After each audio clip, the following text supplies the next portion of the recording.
All right, hopefully everybody can hear us right now if we are back live. And that was not a very nice way to start everything that we went through for our scripts to build up the hype. Yep, we are live. We can hear ourselves on the stream now, right. so we're good to go. Yeah, very much apologies to everybody out there. We had... I was all excited with my introduction speech, of course, live to the sound of music of Formula One cars. Anyway, we're back at it, and I am Dean Biggles, and with me alongside, of course, is Michael David. Do apologize out there. I must have flicked one little setting off as Battle goes to the top of the timesheet. So 105.3. That's about half a second quicker than everybody else at the moment there, Michael. Yeah, that is a flying lap as we see Battle coming around here in that Aston Martin. The Aston. Coming up into the hairpin here, this is one of the toughest turns on the track. And as we were discussing here, obviously we weren't being heard, but this track is deceptively challenging. There's a lot of strange cambered corners. There's a lot of elevation changes. Every single turn seems to have a little bit of a quirk to it. You can get off tracks extremely easily in places that you think that you shouldn't be getting off track. All of a sudden, you're getting an off track there. So you got to be careful as we follow along here. We're coming up at the turn 9 and turn 10, coming back onto the front straightaway here. We have 3 DRS zones on the track here. And yeah, we're coming around here as we see Brad goes up into second place, 4/10 behind Battle Z Mini here. So it looks like Battle Z Mini is just kind of blowing the field away. And I think I was trying to figure something out earlier. I believe that I read somewhere that during qualifying and during the first sprint race, all the cars are going to be equal paced. But for the feature race, the manufacturers are going to decide who's going to have a tougher or faster car. So if anybody could clarify that for me, They and are make sure all that equal performance. It's going to be equal performance throughout. Yes, it is. Okay. Yeah, so it's I must only have the misread liveries that are something going to be looked at. The cars do sound different. Well, yeah. But yeah, aside from that, they are all going to have equal performance. Otherwise, at the moment, you would just see the Mercedes and Ferraris right up top of the timesheets and the Hasses and the Williams down the bottom. Well, this is 22, so that's just going to be the Williams down at the bottom and everybody else shuffled up behind the Red Bulls. That's true. That's true. Unless, of course, we have done it in the past just for messing around for social games where we basically balance it out with a handicap, and like someone like me who's the slowest person on the keyboard would be in a Mercedes, and then we put the fastest driver in the Williams, and as the Ferrari's just getting off the side of the track there to make sure he doesn't inhibit the Alfa Romeo coming through right now, and then they still beat me. Yes, even if I'm in the fastest car, but that's always a bit of fun to do. But this is not what's happening in the league right now.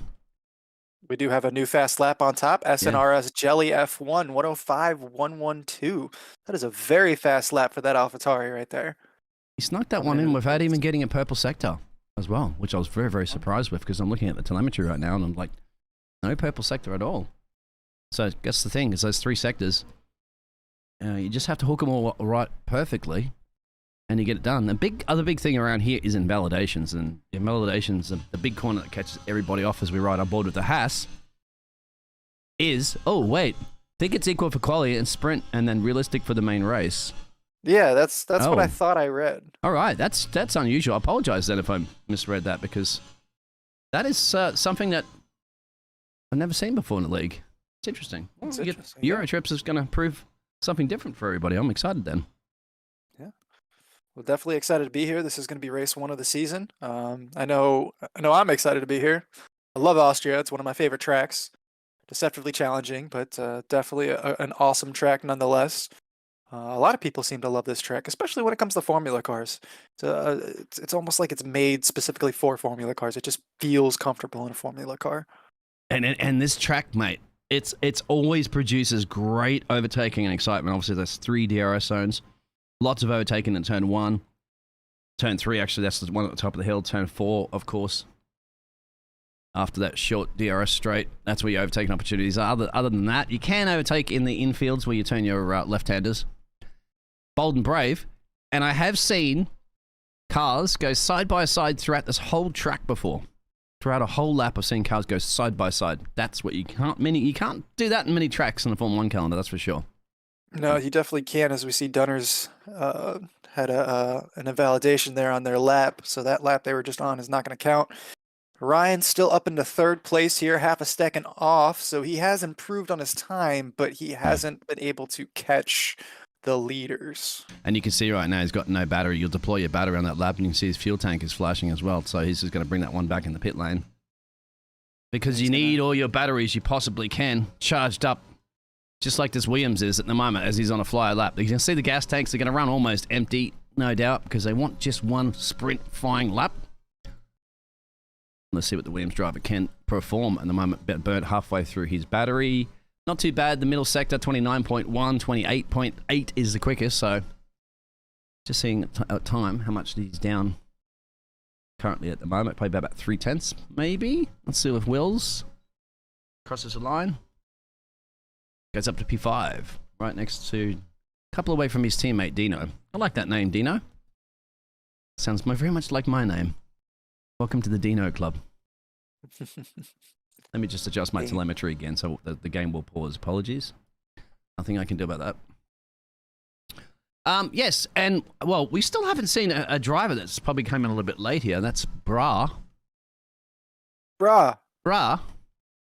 That's in the Williams. Yeah, on an outlap.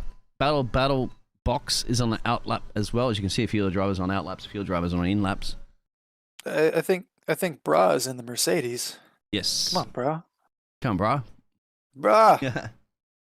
Looks like, yep, they're on their outlap currently, trying to warm up those tires. Both Mercedes are on their outlaps right behind each other. So the teammates, you think maybe they're going to be working together, get a little bit of a tow? See if they can get up to the top of the leaderboard. Difficult to do that around Austria, mate, with those corners, but you never know. I mean, his teammate's right there, too far down the road. He's going to... Yep, he backed out. I mean, honestly, the most important corner, I think, on this track as far as overtaking goes is right here, turn 10. You have to nail turn 10 to get a great exit down the main straight, get your DRS up. That sets you up for a good pass coming out of turn 1 up into the hairpin. So, in my opinion, the most important turn on the track as far as overtaking goes is the exit out of turn 10. And this is if it's a rev glitch or not, but if you just see how he was holding the revs before upshifting, listen to it again. DRS is activated. See that? Yeah. Unless the rear end's slipping, there could just be a spectator rev glitch that we do get, because it looks like he's just really holding too long on the revs. See? Yeah. Yeah, no, it definitely does seem like he's got waiting traffic up the road that should be out of the way. There is a Ferrari. Yep. Ferrari does manage to get out of the way there. I think it did. He might have lost a 10th there, though, because he did have to second guess that for a second. Looks like there was a bit of a hesitation. There's always a traffic problem around here in Austria. That's the thing. So you got to find that gap. Well, with 1 minute to go, this is it. This is his probably only flying lap, because he's going to deploy all his battery. Crosses the line. But only goes up to P15 on his first and only flying lap, I'd say. Because there's not enough time to get another one in. I mean, he can try now, but he's going to have no battery left. Yeah, definitely going to be disappointed with that, with the late start. Looks like Baitbox isn't really going to be able to improve either. They're in the pits. Dino is on an outlap, so let's see who's going to be able to cross the finish line first. It looks like the Alfa Romeo coming through the final turns here. We only have a few seconds left. He slowed down too, this Alfa Romeo, so I think he get enough time to get across. 17 seconds to go. Yeah, okay. It's going to be tight. Alfa Romeo, he's not going to make it. He's going to have time. Oh, he will. Here we go. Yeah. So this is Jelly. Yeah, so this is our current pole sitter. Follow him around for a lap. He looks like he's going to be he's the last one coming across here. So he is the last one that's going to get a lap in. Currently does have provisional pole. The Battle Z Mini did get 700s right behind him, so he definitely improved there. Dino improved. Dino's still on a flying lap. Ryan is still on a flying lap. Friendly Dutch is still on a flying lap. We'll go to Ryan for a second. I'm just going to be crossing the line first. Let's have a look at what Ryan can do. And then we'll go back, obviously, to... Well, that's pretty close. 16.3, and Ryan's cooked it out of the final corner, unfortunately. You will see that during the race. especially after a safety car. I think at the moment, Jelly might just back off because it doesn't look like he's going to improve on his already qualifying time. So I think he's okay with that. I think Jelly just went purple in Sector 2, didn't he? That's unfortunately just a little bit of a... in Sector 2, you're right. My apologies, not Sector 1, Sector 2. You're absolutely... Cool. Jeez, that's scary, isn't it? Thanks for ghosting. Yeah, this could be even faster. Could he get the 104 clubs? No, it'll remain the same on a 105. I think he had to back out there in turn 10, 9 and 10. That was... I think he had Code Brown on that moment, mate. Oh, yeah. Oh, yeah. So we see so here, Dino now is the only one left? Yeah, that's it. Yeah, everybody's done. Nobody's going to be able to improve. So there is going to be your standings. And there you have it, yes. Yeah, as long as, do we know what's going on with Roland Gioni? No, I don't. Anything that I'm looking at my telemetry means he just retired in the pit lane or something. There was nothing. I didn't see any crash on the racing log there from the race control. So once again, there's a missing front wing. So this is our first time we've actually broadcasted. My first time I've actually broadcasted a cross-platform league race before. So there may be these spectator glitches that you'll see. But trust me, the drivers are very much aware that they have front wings. Hopefully it doesn't occur during the race, but I'll tell you when I have the telemetry. Actually, it did have no front wing, I think. Anyway, you'd like to read through those results for us, please? Yeah, let's go through here. We got SNRS Jelly F1, the AlphaTauri taking pole. Battle Z Mini, second place in the Aston Martin. Dino 420 Fam in the Red Bull taking third. F1S Clarence in the Alpine taking fourth. Ryan 1995 in another Alpine taking fifth. Friendly Dutch in sixth. Will 22283 in seventh. Brad 96 in eighth. Roland in 9th place, True Cam in 10th place, 11th place is Dunners, Scuba in 12th, Johnny X 7 in 13th, Goof in 14th, Bra in 15th, and rounding out the field is Baitbox 29. Yeah. So you got two Mercedes at the back of the field. That's quite interesting there. That is very, very interesting.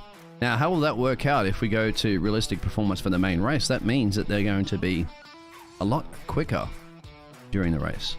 They're going to have an opportunity to really move up through the field there. And even though we saw that AlphaTauri going top position overall, we know that that's a midfield car. So it's going to be quite interesting coming into the final here, the feature race here. But that being said, we've got a 25% sprint race to get through first. We do.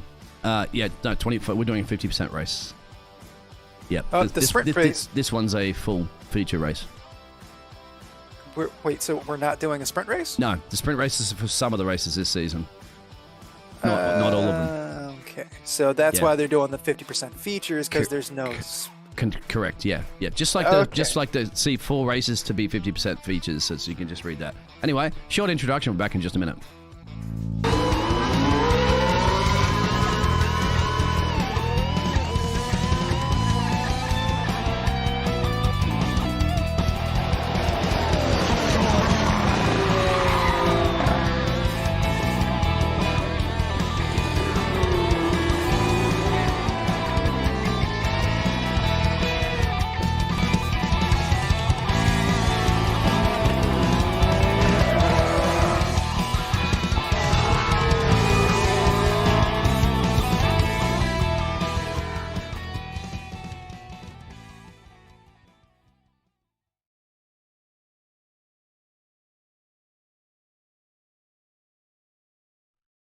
All right. Welcome along, everybody. We are almost ready to get racing as the cars are making their way around the formation lap. And I actually saw Jelly, as you're looking at the moment here, have a little bit of a spin on the formation lap. So the man that currently qualified on pole had a little bit of a moment. He's trying to warm up his tires, but he will be able to slot back into his grid position.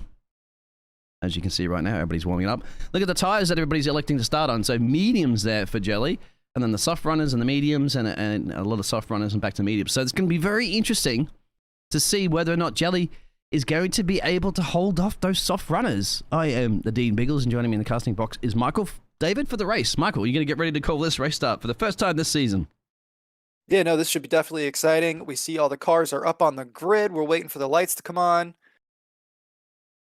We got a couple disqualifications here. I'm not sure what's going on. Oh, everybody's back gridded, so we're good to go. Lights are on. And the lights are out, and we are off. SNRS does get a little squirty there. We see some people kind of getting a little wide in the back, 3 wide coming into turn 1. It looks like Battle Z Mini is going to take the inside line, but SNRS is able to fight him off. And Dino now putting the pressure on Battle Z Mini coming into turn 2, up the hill into the hairpin, turn 3, and it looks like Dino is going to get the job done. So right now we are first place SNRS Jelly, second place Dino, third place is getting shuffled around here a little bit. We got 3 wide coming down the straight into turn 4, so we'll see how this works out coming into turn 4. Yeah, this is a great battle brewing right here. As you can see on board with Friendly Dutch, who's gained 1 position, 5 positions gained from the other, his teammate up the road. Not on a bad start at all, but 11 positions lost there from Battle Z Mini, and Ryan losing 9. So something happened there at the start. We couldn't quite capture all the action. I think Battle Z Mini definitely had an issue going into the hairpin turn 3 there, because he was fighting with Dino to try to keep second place, and yeah, we saw someone's going the pit lane. Mm-hmm. Yeah. So yeah, right now it looks like SNRS Jelly F1 is off to the races. He's got the Red Bull of Dino 420 fam right behind him, though, not letting him get away too far. DRS will be activated after this lap. We have clean, clear conditions, so there's no reason go for that. Yep. He's going to send it. Yep, he's going to send it, and he does have those soft tires, like you were saying, but SNRS Jelly rolling the dice, trying to stick it out on those medium tires. He's going to be able to last a lot longer. And doing a good job on that one, too. It looks like somebody had a moment here. I think is dropping a place there. That's Drew. Right there in the other Red Bull. And also a little bit further up, we have a bit of a swapperoo of a position. So they're between the Aston Martins on softs and mediums, and that'd probably be a great idea to allow the soft runner to go through so we can get a little bit further up the road to try to chase some of the other drivers. And here's a driver chasing another one. This is Roland. And that's right there behind the McLaren. So that's Ferrari versus McLaren. That's McLaren, of course, with the older livery, per se, than the new one that they have. Dino's still going to put a bit of pressure there on Jelly. Some of those penalties are coming in early, my friend, for the corner cutting.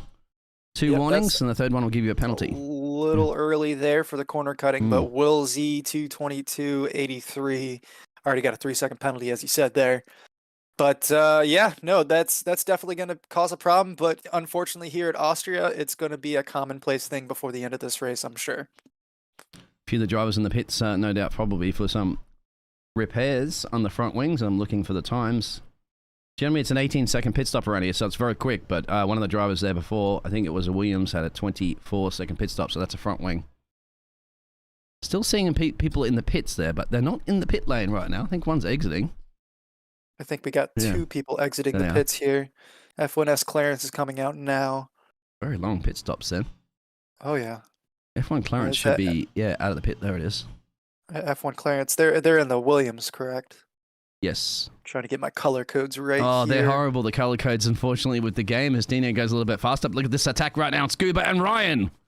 Ryan, of course, he dropped back a lot of those places after that race start, crawling his way back up on his PlayStation.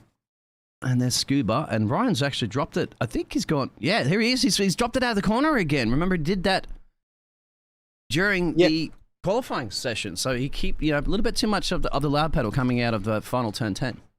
Well, actually, in qualifying, he lost it in turn 9 in between 9 and 10. There, he lost it on turn 10. But the issue, the cause and cause of all that problem was the same thing. A little bit too much of the loud pedal, like you said. We see coming along here. So we follow along with Wills. Just looking at this telemetry is going a little bit all over the place because look at the gap there between 10 and 11. But if you look at that, they're not close to. They are close to each other. Sorry, it was showing 5-second gap before. Now it's down to half a second. So I'm sure that didn't occur that too much. Yeah, the crossplay is definitely going to have a few bugs in it, but I'm sure the further along we get into this game and probably next year's edition, it'll probably get smoothed out quite a bit. Right now, we just got a few bugs to kind of deal with through, but as far as gameplay goes, seems like a great, iteration of F1. The main thing is, of course, that the drivers are not having any of these issues that we're exposing, because that's usually the case too. With Spectator, here we go, as a run, Williams decides to back off here, but he could get the exit down the power in Spielberg and doesn't quite. Went a little gingerly on the throttle there and decides not to do that just yet on the McLaren that's up the road there, who will also get the DRS tow from Dino, running a P2, who's now dropped back from Jelly. So is this an indication that those tyres are starting to fall off the cliff a little bit for the soft runners? I'd say so, mate. Yeah, it's definitely an indication, but that is a big drop-off from right on his bumper to 2.5 seconds. I wonder if he had a little bit of a scare there, maybe got a little wide someplace and had to back off a little bit. You're right, yeah. Well, here we go. Yeah. Further back here. Yeah, look at that. Goofy's getting past BattleBot bait box. So I'd say this is definitely the crossover time for those tyres, and it's early. I'll give you an indication soon, as there's also a bit of a movement at the back there, but I'm going to go back to Battle. Well, Brad has also just dropped a place. Oh, they've come together. They've come together. I was wondering if they're dropping a place, but that's out of, what turn was that? Turn 1. Yeah, turn 1's always tricky, especially you get up on the sausage curve on the outside. That's going to send you for a loop. It's pretty easy to find the inside wall coming out of turn 1. Well, I'd say the tyres are about 45% at the moment for those soft runners.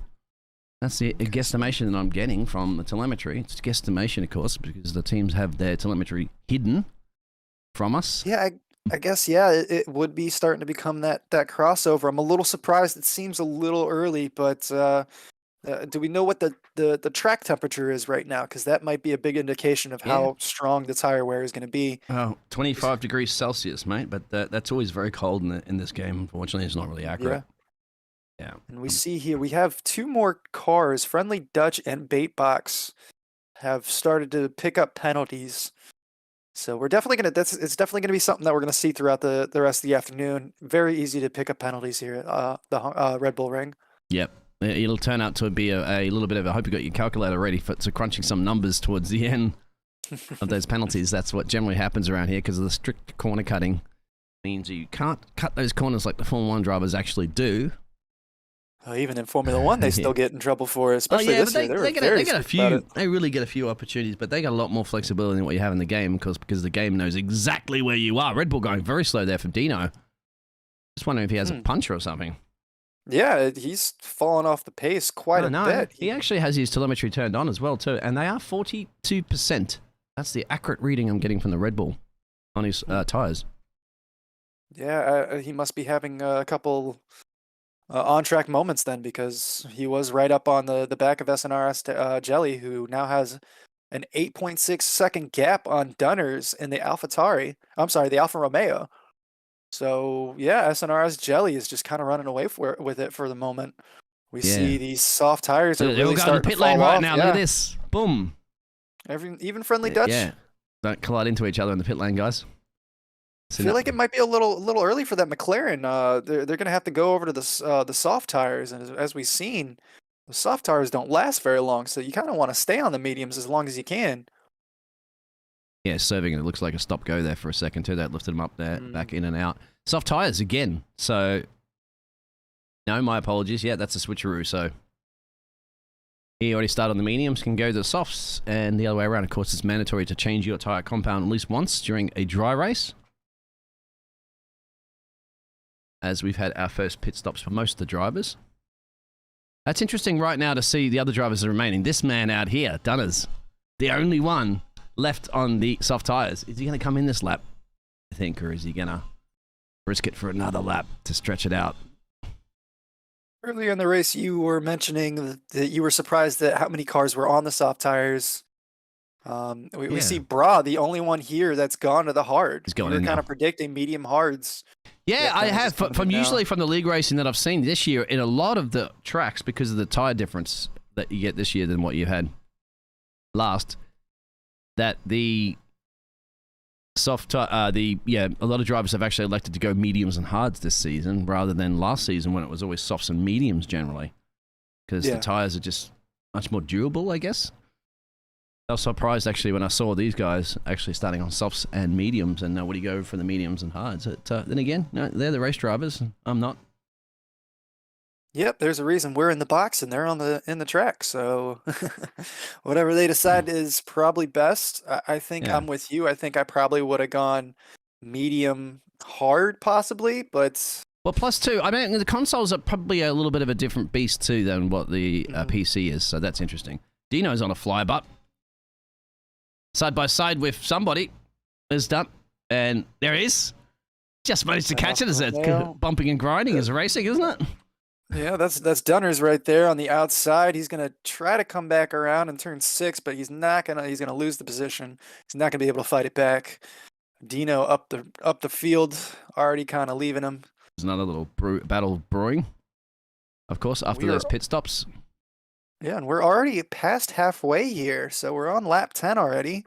Actually, this is not a 50% race because you get should be around 36 laps or something. We're on only 18. Oh, there's contact behind that, and you can see the Williams, and that's Chase, I think it is, Clarence. Yeah, you were right. Goof is going in. Yeah. I believe we do have, this is a sprint race, and then we have the 50% feature. Okay. Sorry, because we were chatting to Ryan before. I think he said it was a 50, unless I misheard that one. So apologies. No, I think racing. So. There's 4 races out of the season that feature a 50% race. Okay. Italy is going to be the next one that has a 50% race. Let me pull my schedule back up here. Out onto the grass there for the McLaren's going to go side by side with the Mercedes. Up into turn 2, 3, I mean. I always call that turn 2 because it really is. And then they're going to continue this one and down, of course, into turn 4. He actually gained a lot more speed there. That's the thing. Bradley got the DRS activation by being behind Bra. And therefore, that's going to help him get that boost. Go ahead. Yeah, getting that activation, even if you've already made the pass, if you were behind that car for the DRS activation zone, that's just going to help you get up the field more. You know, he's just going to leave Bra behind. He's going to leave him in his dust. Bra also on those hard tires, like we were saying, as well as Goof and Will now. But that's definitely going to give him a little bit of a pace disadvantage at the moment until those hard tires really come on.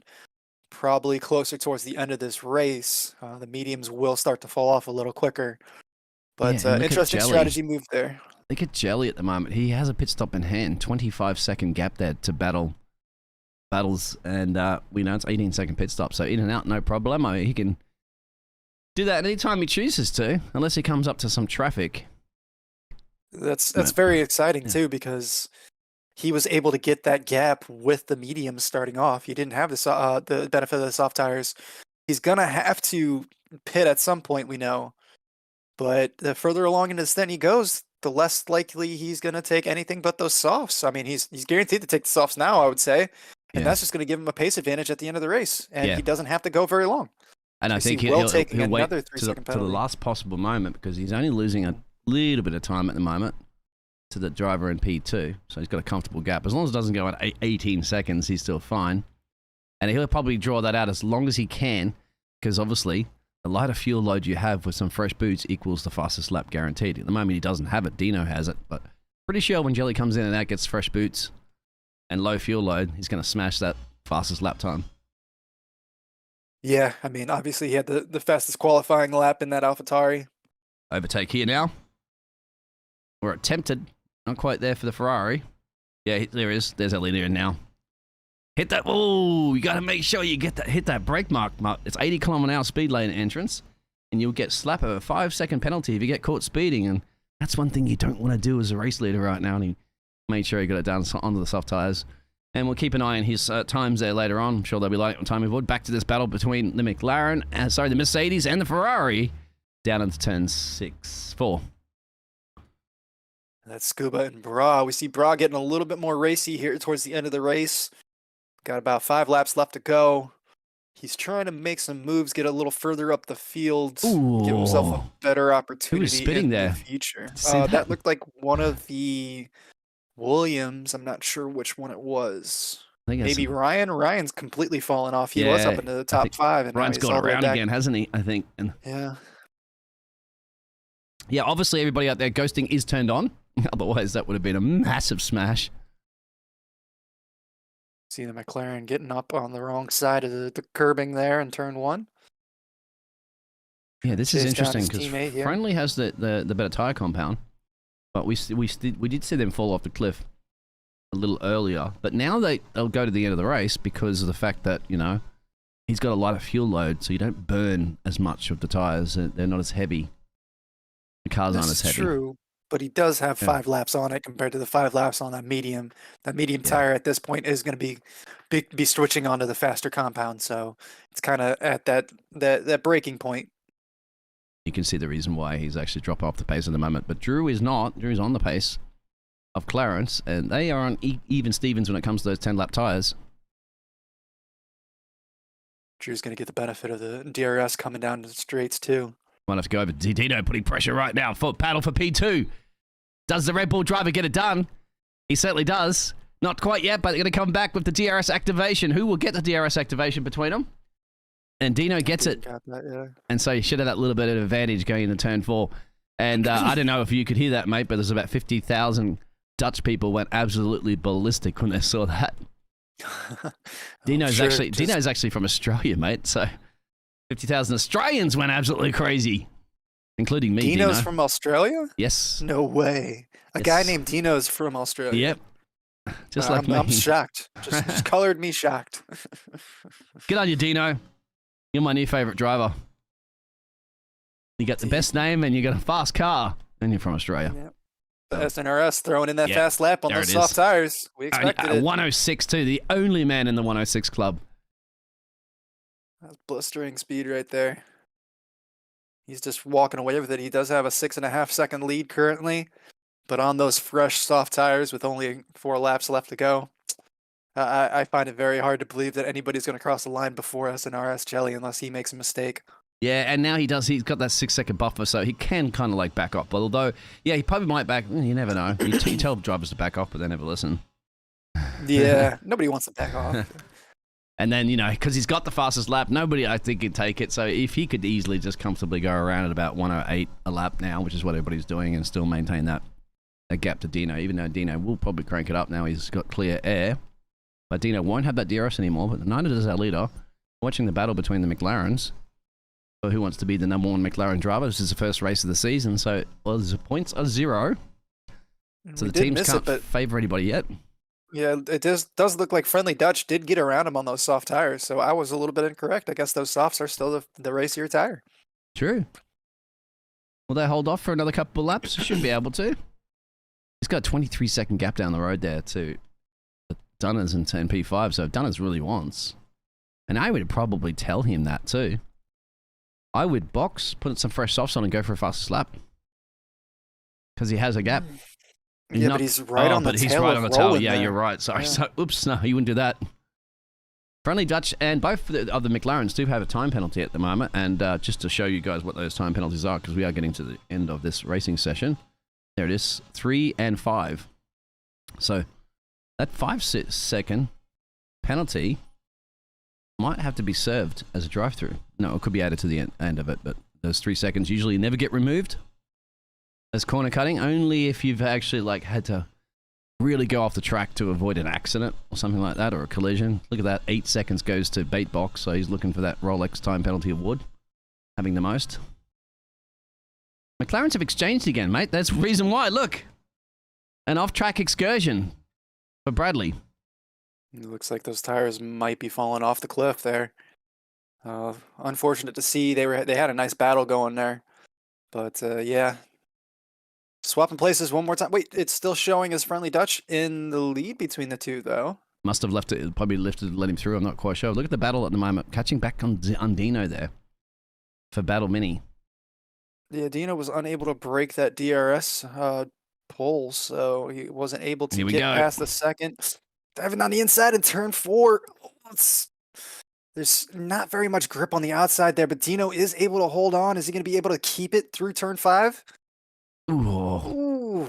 Yeah. Nice defensive line, nice defensive driving. It is so tough to hold on through the outside there. Great run by Dino. You can go side by side through there, so the whole track you can, but it takes absolute precision driving from both drivers. Further back here, the battle brew between the Alpine and a little bit of Bargy. That always occurs in the turn 3. And it looks like Clarence got the advantage on that one, moves up into P9. That's the hard tires for Bra that are just, difficult to get temperature into them. They will last a lot longer, but we are on the final lap right now, and we'll give Bit of screen time back to AlphaTauri, of course, of Jelly.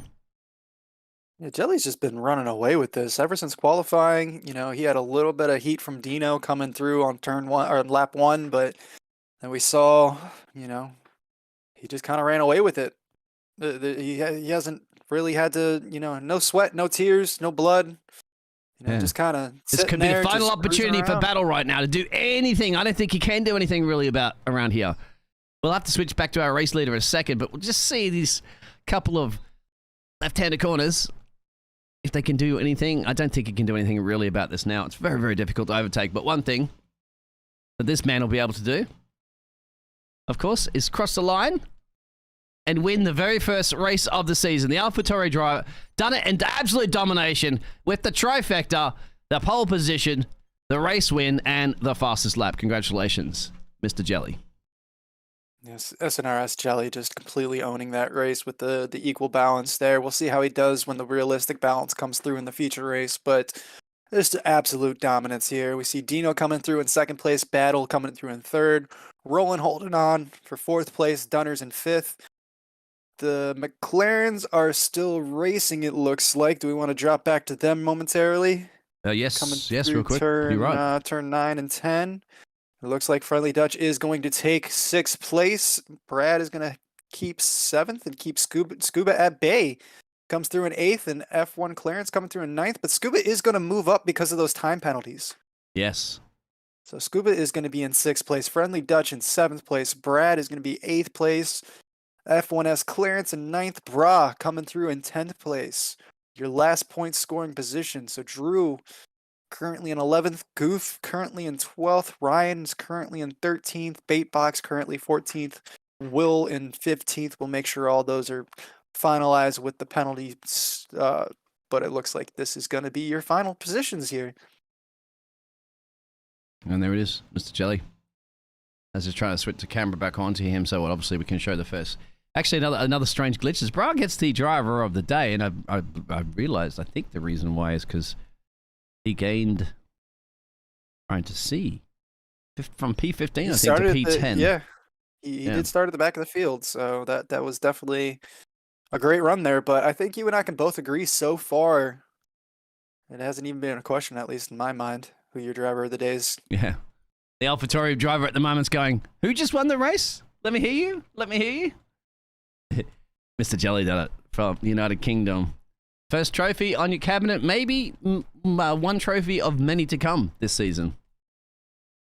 That'll be very interesting. But for now, take it as it is. And look at building your trophy cabinet and a few more races during the season. There you go. If you'd like to read those results for us, please. Yep, official results coming through, and Jelly coming through in first place, Dino in second, Battle in third place, rounding out your podium spots, Roland in fourth, Dunner coming through in fifth, Scuba up to sixth, Friendly Dutch in seventh, Brad in eighth, F1S Clarence in ninth, Bra 10th, Drew Cam in 11th place, 12th place is Goof, Ryan fell back to 13th, Baitbox in 14th place. We go down a little bit further down the field, we got Will in 15th, and John X in 7 and 16th with a DNF, so I think they backed out. I'm not sure they finished. It looked like they were out of the race pretty early, so I'm not really sure what happened there, but that is your entire field. We see that it is going to come to a close here momentarily. We're going to have a quick break, and then we are going to be jumping over into our feature race, which is going to be 50%. So that is going to be exciting. Like you said, I think it's about 36 laps. Yeah, excellent. So don't go anywhere, guys. Yeah. We'll be back after a short break. Stay.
Welcome back, everybody. Thank you very much for sticking around with us.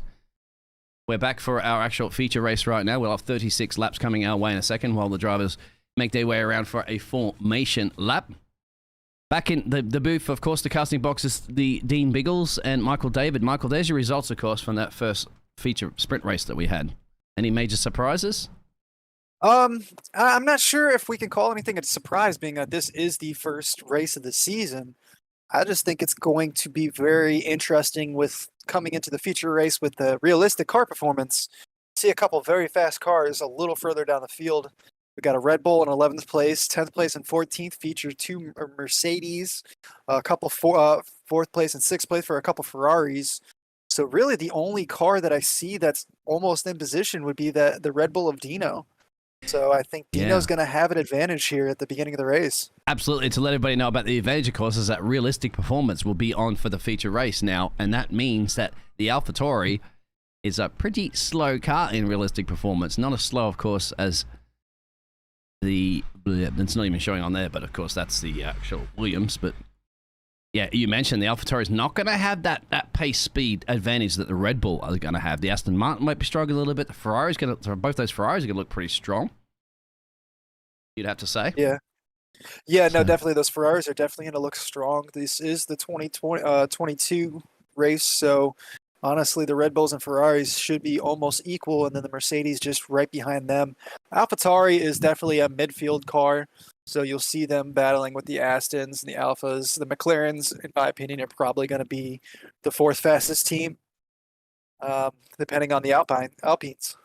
And Michael, just to elaborate, you're reading through, of course, with the rules before about the tires. Now you're speaking to me about to let everybody know. Yeah, so I just read there. They were letting everybody know in the chat that you have to start the race on the same tires that you finished the sprint race on. So, for instance, we know SNRS Jelly finished the race on softs. That was his advantage there towards the end. So he's going to have to start the race on softs. Now, if he doesn't, or if anybody else doesn't do the same thing for their situation, they have to correct that before the end of the first lap. If they're unable to do so, they are disqualified. Yeah, I believe. Yeah, my telemetry at the moment is playing tricks on me because it showed that he started on softs and finished on softs from the previous race, but that was not the case. Well, and so I have to see about somehow kind of capturing that information, I guess, for the future races that we'll have in the season, so that we can kind of give you that information so that we can verify it. I will get that information from the telemetry when it's correct. We're waiting for players at the moment to load in screen, and they've just updated the lobby, and it should be starting again soon.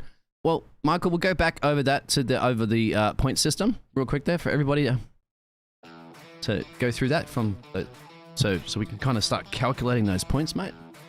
Yeah, so qualifying, first place gets 10 points, second place gets 8 points, third place 6 points, fourth place 4 points, fifth place 2 points, sixth place 1 point. That is it for qualifying. As far as the sprint race goes, you start at first with 15 points, 12 for second, third for 9, 7 for fourth, 5 for fifth, 4 for sixth, 3 for seventh. The 8th place gets 1 point. So I was a little incorrect there earlier. It's the feature race that goes all the way down to 10 points. So that's going to be much closer to the actual Formula 1 races. A little bit off, but first place gets 20 points. Second place gets 16. Third place gets 13. 10 points for fourth. 8 points for fifth, 6 points for sixth, 5 points for seventh, 8th gets 4 points, 9th gets 2 points, and your final point paying position is 10th place in the feature. Whereas the sprint, it was 8th place. Excellent. You got through all that, yes. Now, Michael, we're going to have to go down to the track at the moment because they are getting ready for their formation lap. And then we can get an indication of those tires, of course, that they're going to be on. And you have to be, we have to be on our best behavior, of course, right? Because the boss man's watching us. And let's ask the boss man about that. Yeah. He jumps into the chat, and all of a sudden he brings a friend with him. Yeah, obviously the spam bots are out there. That's a good sign. I always say if the spam bots are spamming your channel, it means it's a popular channel. So obviously everybody out there, please be aware and ignore that. We've all seen them and multi-million thousand streams online. They've already been deleted right on hand. So, so at the moment, this is interesting. So why is Wills? Are we on the top at the moment? Oh, I think we have a grid flip. I think that's what happened there. It is a grid flip, yeah. It is. So apart from that's gonna make things... Jonix, I think that's joined there in P16 because Jelly was the one that won the last race course, starting on the soft tires. That was the tires he finished on, and Dino, remember, came in second. So yes, we do have a reverse grid. That is something that I missed. It looks like we missed that, but it's going to sort itself out here pretty simply, pretty quickly. So what we were talking about earlier with Dino up front having the advantage, I'm going to take that advantage away. I'm going to give it right back to the Mercedes. Bait Box and Bra up in 6th place. They are going to be the quickest cars. Yeah. You got to throw in Drew. Drew is going to be in 5th place with one of those Red Bulls. But the quickest cars up front are going to be the Mercedes. Well, this is interesting because this is the first time I think I've ever casted in a format like this. So this is what Eurotrip is going to bring us. Absolutely going to be fun, isn't it? To see the pace difference now with the realistic performance in the cars. So yeah, with the grid flip with the equal, that's a very interesting way to set this up. I'm actually kind of very excited for this. So we see here the lights will be coming on momentarily. Lights are on. Lights are out and we're away, and it looks like everybody's getting a clean race, clean start so far. We see the grid really widening out, 4 wide there in the middle of the pack. Will got away clean, and we see one of the Alfa Romeos just hit the wall, and that is not going to do very well for their first lap here. There's going to be quite a bit of damage there. So we see Braz falling back to 10 positions. Oh, there's lots of carnage in the midfield as well, too, as you'd expect if we go back here to between the Ferraris. Almost murdering each other immediately. First rule, don't take your teammate out. Further up the field there, Ryan making a run right now. Look at this. But look where the Mercedes is. I had to back off on that one. You can just see the power of the Mercedes, can't you? I mean, yeah, Baybox had to back out of that. He did start in 2nd place. Ryan got up there and into 2nd place here in the Alpine. So the Alpine is definitely a strong car here, but we see those 2 Ferraris in 9th and 10th place. Looks like they're going to try to start moving through the field here. They definitely are going to have quite an advantage. Oh, Drew's going around. Yeah, Drew and that Red Bull fell back. There he is. That's unfortunate for Drew because he's going to have a pace advantage over most of the field here. So we also see Jelly has moved up into 11th place. He's already up 4 spots. So even though he's in a midfield car, he's definitely got the pace there. That's very interesting. And with Dino chasing him down. And here we go, climbing up into turn 1. As you can see, the Ferrari there on the inside gets contact. And that's contact with the McLaren into turn 1. That's a usual place to get contact, of course. And unfortunately, that means that both Scuba and Bradley will go down a little bit. We'll go back to the replay. Bossman saying that there is no game sound. And we see 2 cars going off there. It looks like Baitbox and Clarence were battling it out, I think. Sorry. Having another sound issue today. Back. Don't worry about it. Look here from the back of Goof. Oh, that was a send. Where was the brakes?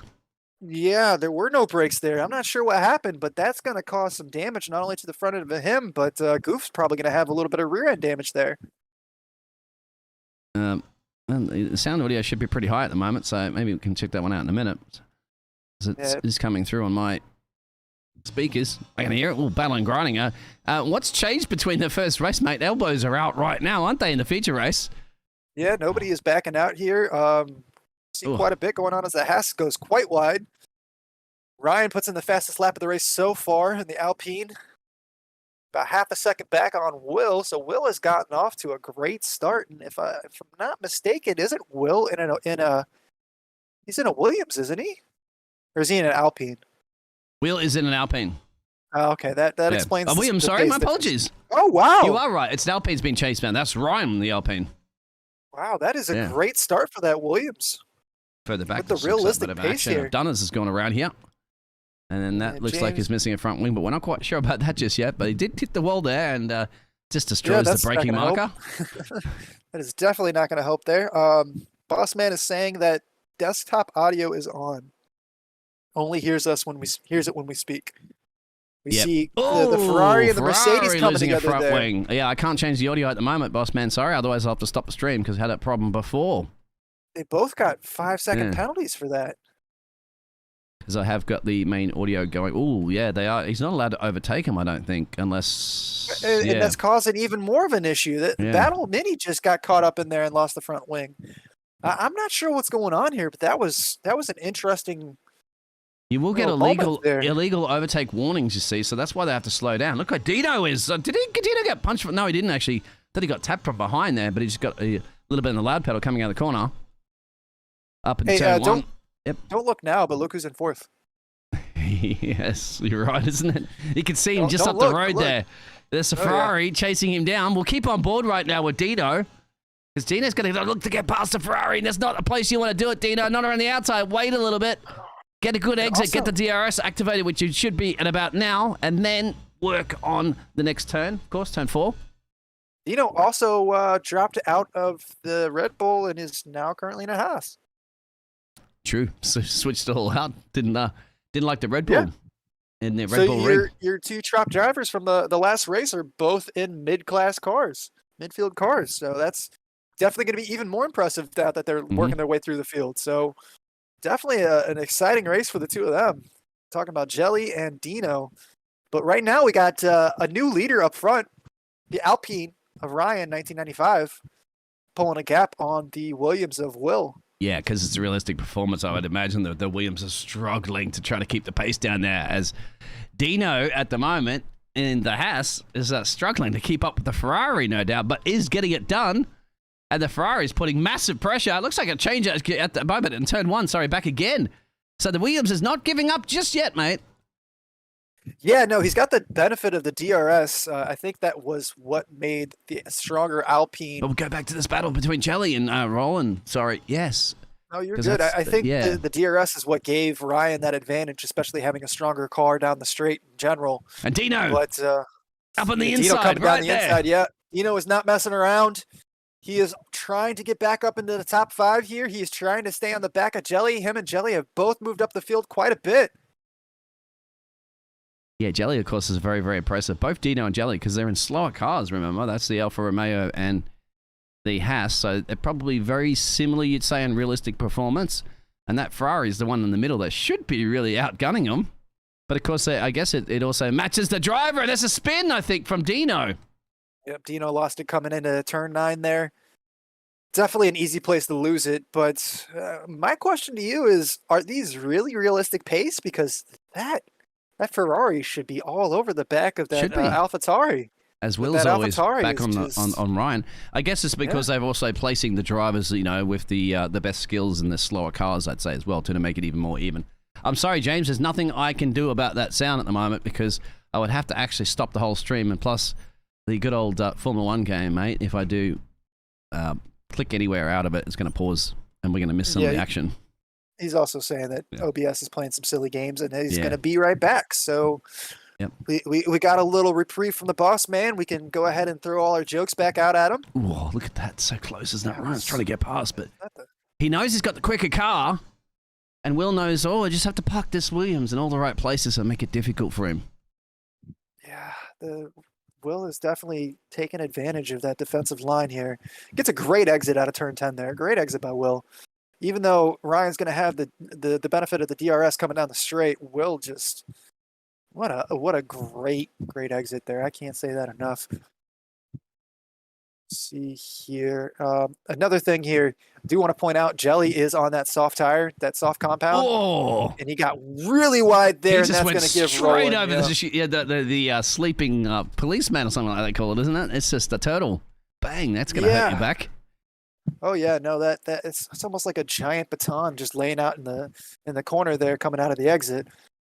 Haas driver now making a run on Goof into classic turn 3, gets the job done.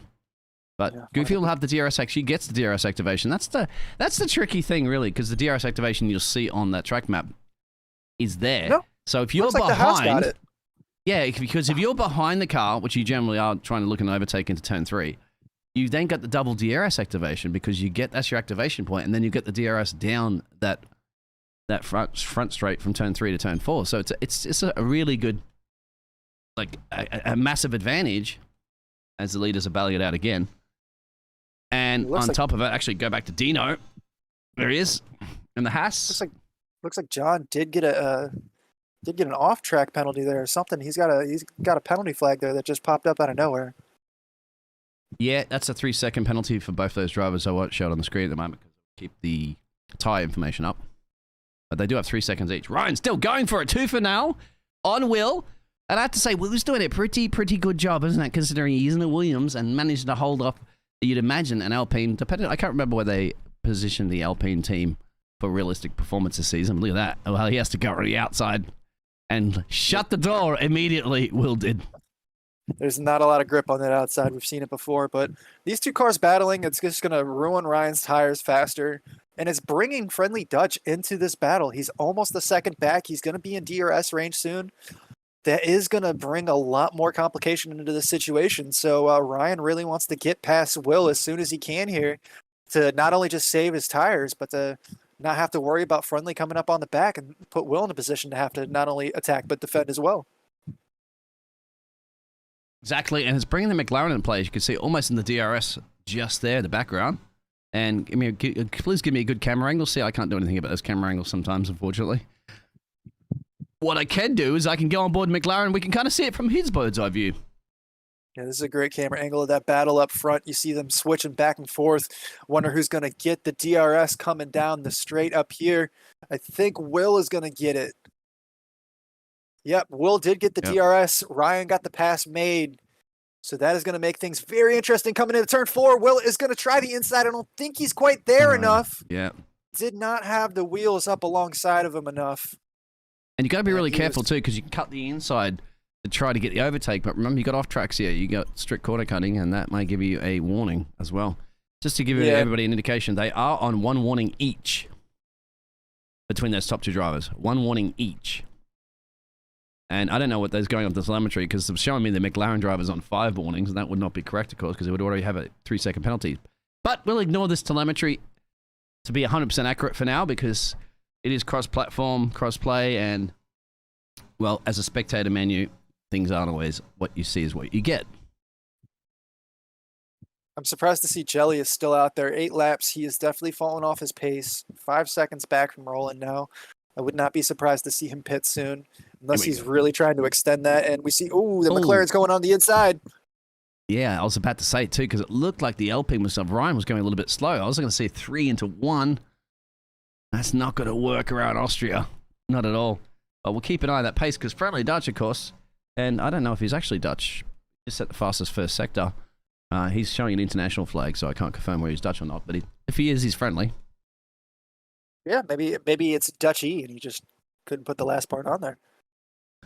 And I guess he's also driving in a Papaya McLaren, so I suggest the orange colours would be very nationalised for him. I mean, he just needs a couple of orange flares going off around here in Spielberg, and he'll be happy. Sounds Dutch to me. Yeah. Well, he's catching this pack, of course. That's first, second, and third that you're looking at. As they almost drive over my expensive camera. Do not drive over my expensive camera, otherwise I'll have to pay for it, and I'll have to pay James for it. As Dino gets an overtake on Goof, I think. They've been going for it too for now. There you go. Jelly's gone in the pit lane now. It's nice soft tyres that he had to start on, because he finished on the soft tyres in the last race. Question is he going to go straight for hards and try to make it a one-stop from here? Or is he going to have to... Yeah, I would go hards. I would see. He did go hards. Yeah, go hards. I know, sorry, that's why I got confused about before when I was telling you that most people start on mediums and hards now in the 2022 game. Well, we forgot the first race was a sprint race, so you didn't have to do the 50% distance. That's why. You did have a strategy, and we see quite a few cars come together. Ooh, and that's going to bring Roland up into second place on a... And that's all 3, mate. That's all 3. Yeah, and that Ferrari is probably going to make an easy pass here. He doesn't have any damage. That's actually right. Ryan does not have damage either, believe it or not, so very, very lucky to get away with that one. I thought Ryan lost a wing there. I thought they both lost a wing. My telemetry at the moment showing me 0. He's going to stay out. Oh, is it a dummy into the pit lane? Now they can catch people off. No, my telemetry at the moment, Ryan has turned on, showing 0% damage on his front wing. So very, very lucky. Goof getting a 3-second penalty here. Now, what about Friendly? Did Friendly get any damage there? That is a very good question. And unfortunately, Friendly, he's missing an end plate, you can see, but I haven't got the telemetry on him, but you can see visibly he's missing an end plate on that right-hand side. Yep, I don't think he's even worried about it, because he goes flying too deep into the corner, of course. You're a little less downforce. He was not able to make that work. As you see, the Ferrari is easily able to go through, putting Ryan right on the back end of him with DRS. So Ryan is going to have an opportunity to try the over-under here. Not quite able to get it done as Roland takes the middle defensive line through turn 4 into 5. Coming through 6, Ryan is definitely right on his tail, but I think Roland has an opportunity here to really take advantage of that mistake that the 3 front runners had. It looks like he's starting to put a little distance behind him. And Ferrari as well, so he's going to have that extra pace advantage from the manufacturer. Yeah, no, he's definitely going to have an opportunity. I think we actually have a break for a second. Now, Dino and John were going for it too for now. Dino got past John. And looks like Dino's actually looking to make another move right now. And sorry, we told the drivers, didn't we, in the meeting, drivers briefing meeting, to say if you're going to get your overtakes, please wait until there's the right moment to do it, so we can get you on camera, because we only have one camera. But here we go, Dino. I'm only kidding about that, by the way, guys. You know that. Dino on the inside, toe to 1. Oh no, he's got too much wheel slip, but he does have the DRS activation, so should be a straight drag in the kink of 2 up to the 3. Yeah, it looks like he came in a little too hot there on the inside and wasn't able to square up the exit. That's going to give the Aston Martin here of battle that DRS drag. Not going to get quite far enough up to make a move. He's going to try to poke his nose, but he's a little too far back, I think. Oh, he does have an opportunity, but not quite able to make that move stick. It's because the Aston Martin's got so much more straight line speed, you can see. And he'll have the DRS activation toe as well. And I'm still trying to find a break in this exciting action, mate, at the moment, where I can get the replay to show that accident that happened a little bit before between the top 3. And I think we might have a split second to do it. Yeah, here we go. So let's have a look at the replay. Well, hopefully it's working. If you can see that or not. Because we're on board with the McLaren. You want, yeah, can you see that? So yeah. So it looks like Will slowed down a little bit too much. Ryan came right into the back of him. Friendly Dutch just didn't have any place to go. All right, sorry, I couldn't really see it properly because it's behind my game window, so I was just trusting on you to keep an eye on that one if it did come through properly. I see that Manix out there, so thank you very much. It's hot. This race is hot, mate. And I think we have a DNF here for Baitbox, it looks like. Yes. Just saw the notification, and it looks like he's showing as a DNF, so I'm not sure what happened there. But nothing I'm seeing on the telemetry. So he's not a crash. So he's probably maybe very much a retirement in the pit lane, which is usually in the league rules that you have to, if you have to be forced to retire from the race for whatever reason, you could have technical issues in the car or something like that. Maybe too much damage in the car, or maybe you forgot to take the trash out and your mum and dad are yelling at you to take it out. Something like that. But you retire in the pit lane so you don't force a safety car. Yeah, I think I saw a little bit of oversteer there just for a moment from Dino up ahead. We'll have to keep an eye on that rear end of that Haas. Looked like going through turn 7 and into turn 8, he had a little bit of understeer or oversteer there. You go back to Will because he's in the DRS range right now of the man that won the first sprint race, which is Mr. Jelly. Yeah, it's Williams versus Aston AlphaTauri. So, but the Williams seems to have so much more straight lines back. I guess that's the Mercedes engine kicking in here, mate. Yeah, I think that's more of an Alex Albon driving than a Nicholas Latifi. Yes. But too soon. Just, they're going for it, mate. 2 for now. Yeah. Yeah, the AlphaTauri is definitely just with the realistic. We've seen him move up through the field. Don't get me twisted. He has definitely got the pace, and he's got that DRS. He's going to make the move on the outside. He's going to be able to get it done. Oh, not quite. The lift. But he should have the DRS. No, he won't, actually, because they're going into the left-hand turns now. You won't have any DRS activation until you get to the main straight now. Will he stay back? I would stay back, and then you pick up, obviously, the activation point before turn 10, and then you're going to get it down the main straight, but that's also difficult to overtake there. Let's see. Yeah, I mean, this is the biggest, like I was saying earlier, this is the biggest corner here for overtaking. So not that you get the job done here, you just get the exit. Bang. But yeah, looks like he did not get a great exit out of 10. He's going to get the DRS to keep him in line, but I just don't think he's going to have enough. Yeah. He's going to get DRS here. Let's have a look at the telemetry. Up 6th gear, 7th gear. He's going to burn a little bit of battery, no doubt. He is burning a little bit of it. 8th gear. No, just can't get the straight line speed on the Williams. And you got to remember as well, too, the guys can set up the car how they want. So you can, like, obviously add a lot more downforce, less downforce, and you oversteer and understeer how you like to drive the car. So that may be the reason why the Williams, maybe the Williams, I mean, but the Williams does have the Mercedes engine. Maybe the Williams has just gone, you know, I'm just going to tweak my car, have a little bit more straight line speed. I'll be slower during the corners, but I'll have more straight line speed, which means it covers off those DRS zones. That's a smart choice if that's what he did. We see here that AlphaTauri is very fast in the corners, but we've got 3 long DRS zones. Oh, it's just about to go back to Dunners because it looks like it was catching on the middle of Ra, but just made a little bit of a moment. Yeah, just got a speeding in the pit lane, 5-second penalty for Dino. Oh, yeah, as they're in the pit lane right now. Come on, Aussie, mate. Don't worry about it. We'll get that removed. I'll talk to them. No, mate. Sorry. You can't get that speeding in the pit lane removed. The only time I've ever seen that kind of removed it before in the past is if somebody slams in the back of your car and forces you over the line quicker. That's really the only time you ever get that penalty removed. Looks like Jelly did get by Will. Currently on the timing board. Yeah, there we go. And that brings the McLaren and Friendly Dutch back into the battle. Friendly has got to be a little concerned here. This is not the first time he's in the back, the third person of a 3-car race, and it didn't end up too well, especially since Will was involved in that first one. Pit stop there for the Ferrari that's going to come in and out. And that should be back out behind Ryan, and it should be ahead of Goof, who's at the moment trying to keep these cars behind him. There's the Aston Martin, and then there's the other battle you can see behind that. That's the DRS train that you're going to have here in Austria, and that's the DRS Goofy train. Sorry, Goof. So Ryan, Goof, and John still need to pit. That Ferrari of Roland is going to be coming out here down the turn 1 main straight here. He's going to be able to stay out front. Yeah, he's going to have the speed to keep it out front. He's got enough straightaway there.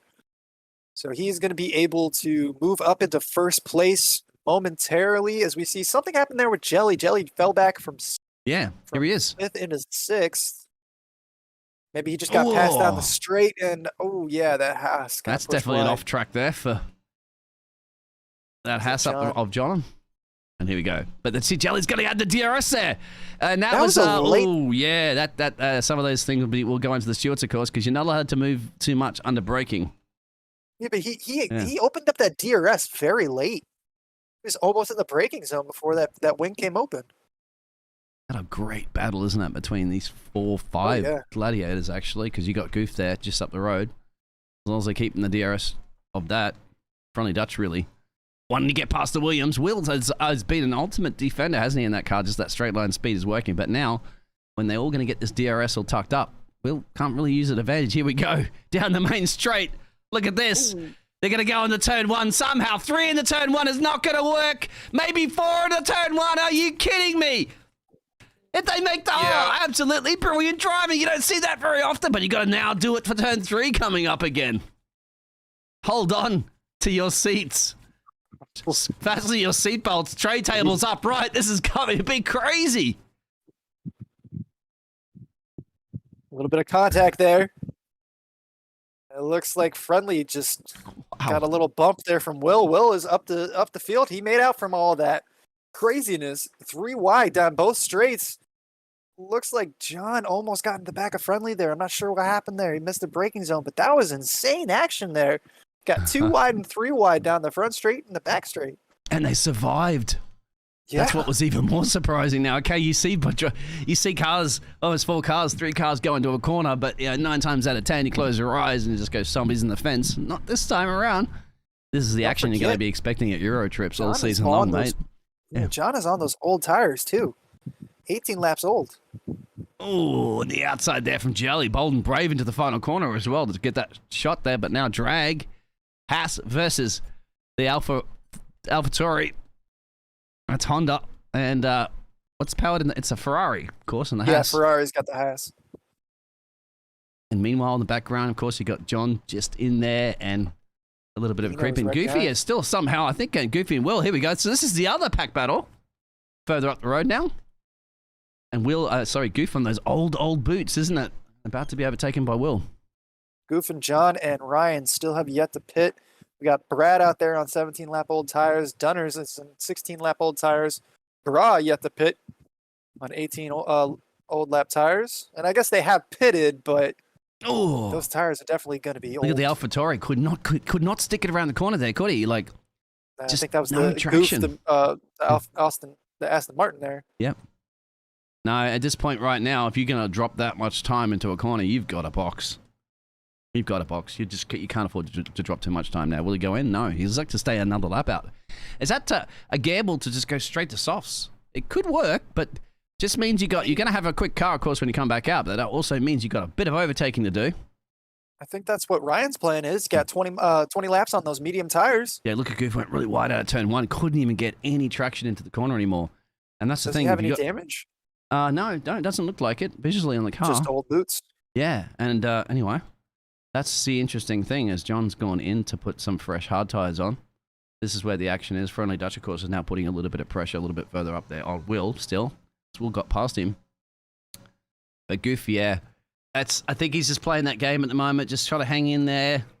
He's got to have the Goof train because he'll have the Jelly really fast. And Dino's back in as a leader boxing from now, provisionally leader. Ryan will drop very close around where this pack is, actually. Yeah. Oh, spin run now from Dino. And that's, I don't mean to commentate, curse you, Dino. You're Australian, mate. Oops. Biggles. That's not on me. Ryan should come out. Let's have a look at the moment where this pack will come out because here's Will, final corner. Where's Ryan? Exiting the pit lane. Should be no problemo for Ryan to come out ahead of this pack. You want to hope he gets out ahead of this pack because you don't want to be involved in this pack right now. No, you definitely don't want to have anything to do with this fight. You should have a little bit of a gap, but as we saw there, he's going to have fresher tires than Roland. Only 4 laps fresher, but they're still fresher either way.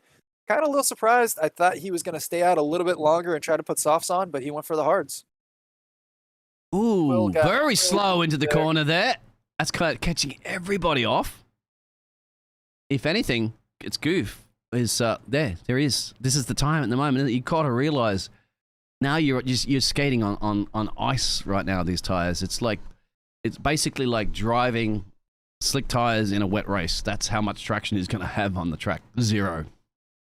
Yeah, he really needs to get in and box and get rid of these tires. I'm not sure if he has the opportunity to go to softs yet, but even the medium tires. He might have to just gamble and go to the softs now because he's dropping too many places. Remember, he was up around P4 and stuff, and now he's got a box. That's another 18 seconds, which will drop him back at maybe just ahead of Dunners in P11. And that's a lot of overtaking to do. We know those medium tires are racy. They do last. I think he's got an opportunity to go to mediums and just kind of hold out on mediums, but you want to go as fast as possible, again. Don't you? You want to be lapping like a second a lap quicker than everybody else on the best boots in town. That's his only real advantage.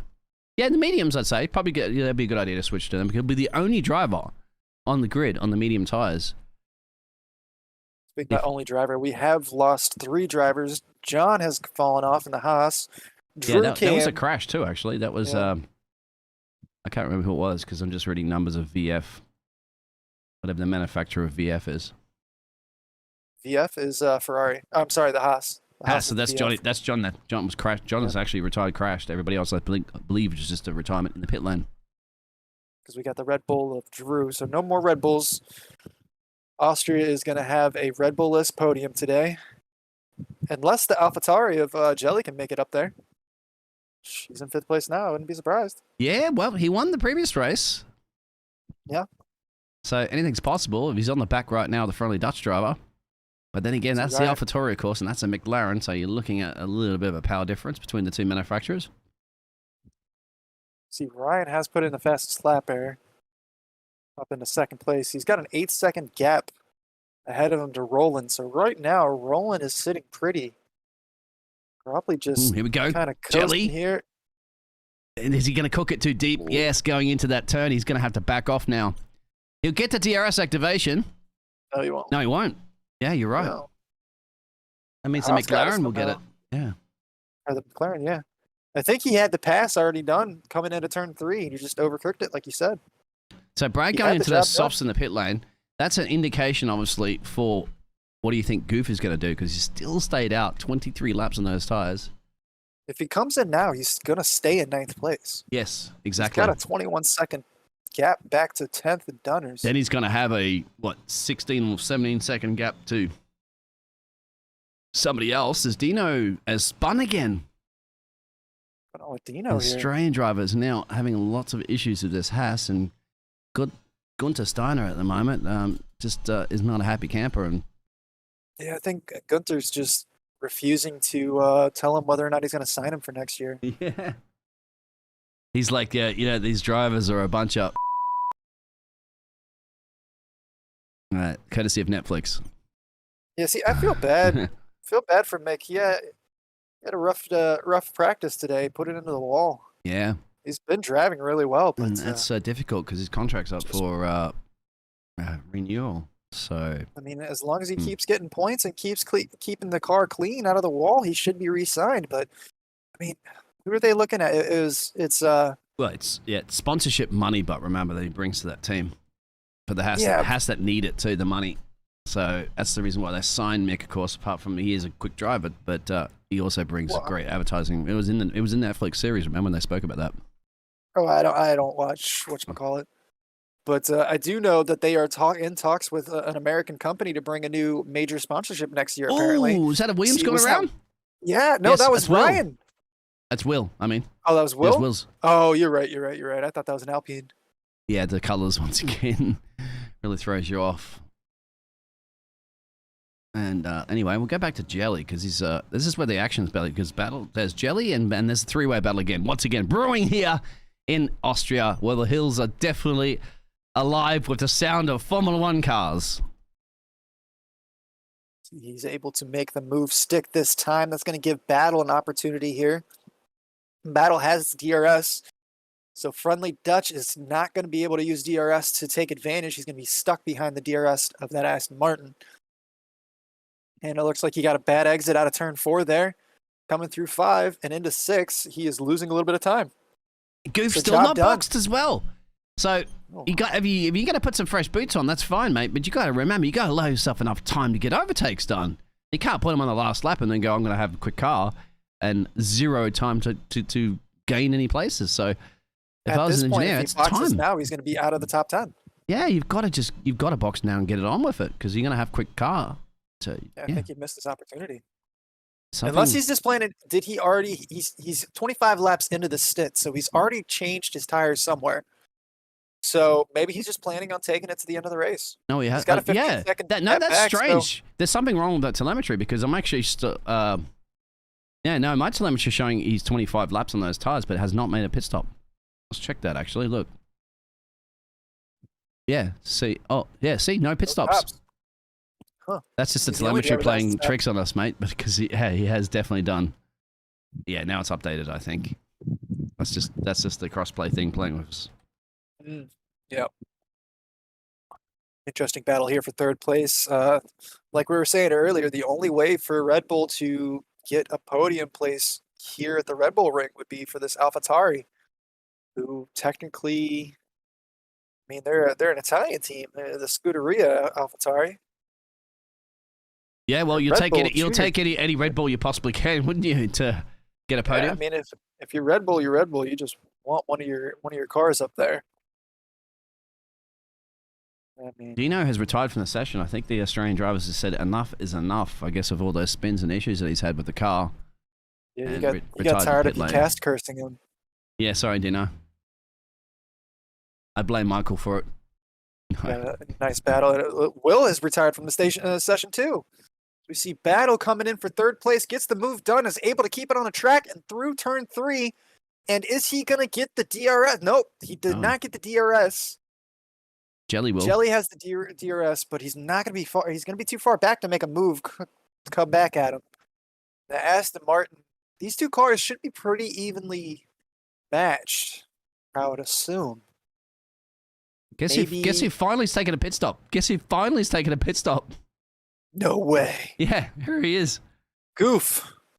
Goof might have forgot. That seems like maybe a breakdown in the communication, like a misjudgment like we had at the start of the stream, unfortunately, with no audio. And he couldn't hear his team, and his team's been screaming at him for like the last 10 minutes going, box, box, box, box, box, but he can't hear anything. Did Matteo Benito get moved from Ferrari to Aston Martin? Oh. Yeah. Might have been a strategy call there. You know that my strategy call I think, is if you want to measure the wind speed, of course, in a Formula 1 race, just look at his hair, see it breezing through the air, and then you'll know what the wind speed is. You know, he used to be like the chief. What was it? The chief technician engineer or something for Ferrari for many years, of course. Benito? Yeah, you find some videos of him, a younger version of the lad when he was sitting obviously on that one side of the garage. I think it was for one team. I can't remember what he did, but obviously you don't get yourself generally to a chief principal, team principal by jumping into that seat immediately. You got to have a bit of racing experience under your boot, under your wings. I'm just throwing in the fastest lap here, but yeah, no, but see, Benito definitely has the experience. He catches a lot of flack being the team principal. Obviously, he's not the he's the one that makes the decisions, but you know, they have a team full of people that are, you know, he's a tech, you know, as an engineer, as an engine engineer. That's where his background is. So he's a tech. It's not like Christian Horner, you know, as a team principal that comes from like a business background, stuff like that. This has got Adrian Newey, of course, that does all the performance enhancers and aerodynamics stuff. But Benito, yeah, he comes from actual, you know, crunching numbers and full tech stuff. So maybe as a team boss, questions obviously be raised there at Ferrari, whether he's has the Formula 1 knowledge, but does he have the leadership skills? Who knows? Remains to be seen, but so far, not working out great for the Ferrari F1 team. But yeah, it is working out great for the Ferrari here on top of our field, rolling Gioni. Yeah. They need to bring back gap there. John Todt, right? Obviously the ex-Formula 1 president, ex-Ferrari team principal. That's the FIA. About the lap scuba, his teammate here. Yeah. Now that's obviously going to be showing something about who was going to be the #1 driver for Ferrari so far this season. Yeah, I mean, I don't think there's too much of a. I mean, Scuba is in a point scoring place here, so not to draw back on Scuba. It is very difficult to ghost through a car as well, too. You got to remember you can ghost through them, but it's very still difficult to spot your braking point, isn't it? When you're ghosted through a car flying around at 200 miles an hour. Quite a challenge there. You're not going to see things. We actually got a pause, so back to a replay. I think that might have been a replay of that incident before. If you can let me know, I think that was, isn't it? Way back into that. Yeah, that's the battle between the McLaren and Will there, and Friendly and Will coming together. Will was able to get around. That was right after the cars going 3 wide down the front straight and the back straight. And this is the action at the moment that's occurring. So Ron just rolling along. Of a massive gap. That's the Dutch driver as well. He's driving under a Dutch lap. That's a lap another car. Oof, the one that didn't want to pit finally came in and pitted. He's on soft tires. And look at Goofy Bobby. It's too much time to gain, isn't it? 4 laps. Yeah. His last lap was a. He's got the leader on him. He's a lap down now. It's 108.3. So his last lap actually was a 109.5. And that's just Brad has the not opportunity to take a pit here. He's got enough distance to throw fresh tires on if he wanted. So, yeah, it really did not work out for Goof at all. Guess you just put in the fastest first sector, Ryan. It's not going to be enough, of course. He's also nursing a 3-second penalty next to his name. But he's just going to try to steal the fastest lap, because currently at the moment, the fastest lap is to Dunners in P10. So, get an extra point, I have to say, for Ryan. Cranking everything up right now in the Alpine. So, an extra point. And fastest middle sector. This is going to be a very quick lap here for the He's able to pull it off in the 3rd sector. Yeah, should be able to. Why didn't it come up at all? Yet. Yeah, my telemetry was a little delayed on that too. Oh, no, 3rd sector was. He had an off tack. Nope, we see Friendly Dutch going into the pits here. That's a very late pit stop. That is enough. Yeah, it's enough time.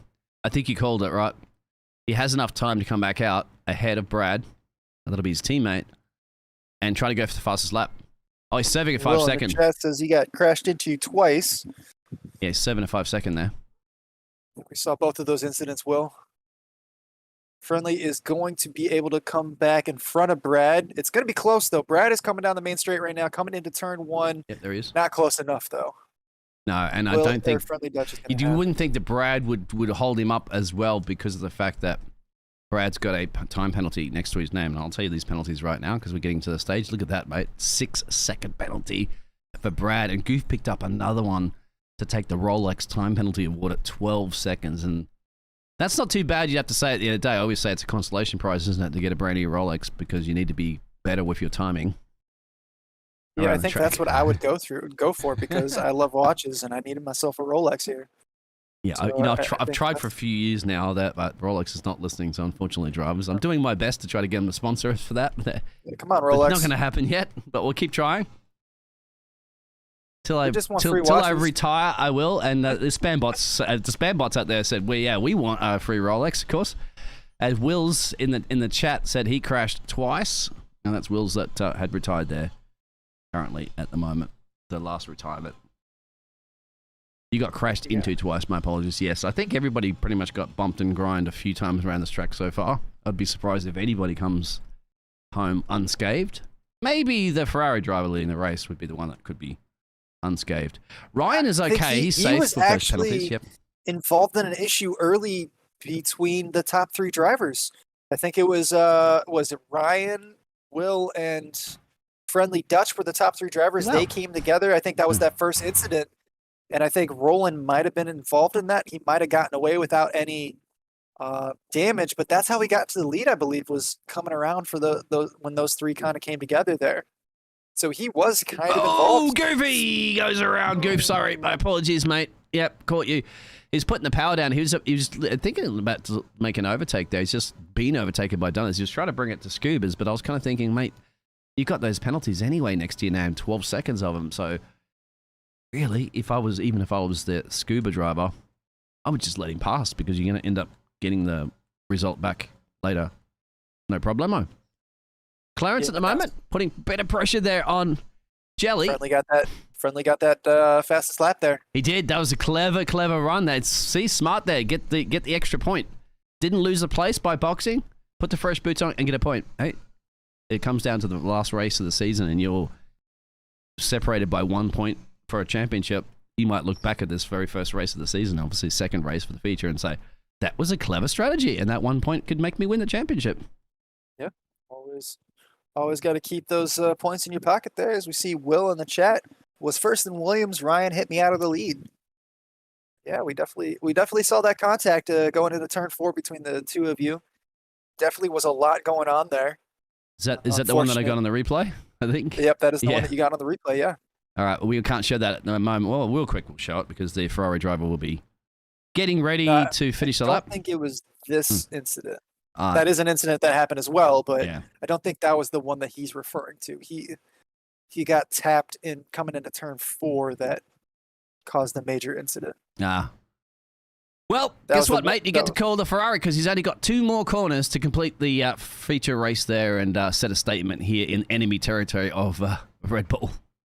Yeah, no, the Ferrari coming around turn 10, coming down into the final straightaway. He's going to take the checkered flag, and he's going to look at his clock and say, wow, where is everybody else? 15 seconds down the road. Ryan with the time penalty coming through turn 9 now into turn 10. He is going to take second place. That time penalty, I believe, is only, 3 seconds? So that's not going to affect anything here. Not a problem. Yep. The battle is 13 seconds behind him. Back. Oh, look at this battle at the far corner there, Clarence. And he's going around. Now, Friendly Dutch is 21 seconds down the road, so it should be okay. Jelly's going to cross the line. I guess it was a bold and brave move, but the stewards will definitely be looking to investigate that one a little bit later. And then Friendly Dutch will be the last one to cross the line as everybody else has been lapped down, I believe, while his teammate may be... Yeah, I think Brad is still on the lead lap here. Close to being lapped, but those 2 Ferraris are out of the race now. They're finished. We need a driver of the day, and I love that. I'm getting some sort of weird ray tracing thing. There's McLaren's crossed the line. Looks like they're going like warp speed. Yeah, I think I've seen that a couple times. I think the Ferrari had it coming through. Yeah, I don't know. All my graphics settings have changed a million different things. I have a good graphics card, but it is what it is. Yeah, we have to go for a driver of the day, and that's going to be interesting, mate, because we're going to take both those races. That's an interesting one. For me, I'd have to go with Jelly, mate, because he won the first race and he gained 11 places for the second race in, of course, an Alpha Tauri. So, yes. What about you? Yeah, I mean, dominated the first race, qualified first on the pole. I mean, midfield class coming from the very back of the field, midfield car coming up into fourth place. I don't see. I mean, it was an impressive drive for a winner here. Don't get me wrong, but I think I have to agree with you, Jelly. Just to put work in all day long. It's a difficult one because this driver as well, too, of course, the man that's won this race, he gained 12 places to finish first. Didn't have a penalty and obviously just dominated this race. The only thing he didn't get, of course, was the fastest lap, but that's because, good strategy for the McLaren driver to put some fresh boots on. He couldn't afford to do that. Obviously, he had a gap, but not that much. So, yeah, I don't know. I mean, but then I'm still Roland sticking was with... in fourth place for the sprint race here. Oh, that's true, yeah. So that's interesting. So Jelly and Roland just kind of flipped. Yeah. But the only thing I would have to give it to Jelly just because Roland has the car advantage. So I think I'm going to go with Jelly. I am as well. It was so close between them. But, yeah, we had to make a decision, and we'll go with Jelly as the driver of the day from our casting booth. We get those votes, mate. And, yeah, if you want to read those results. Yeah, sure. Roland taking the win in the Ferrari. He is your feature race winner. Ryan in second place. Solid race from Ryan.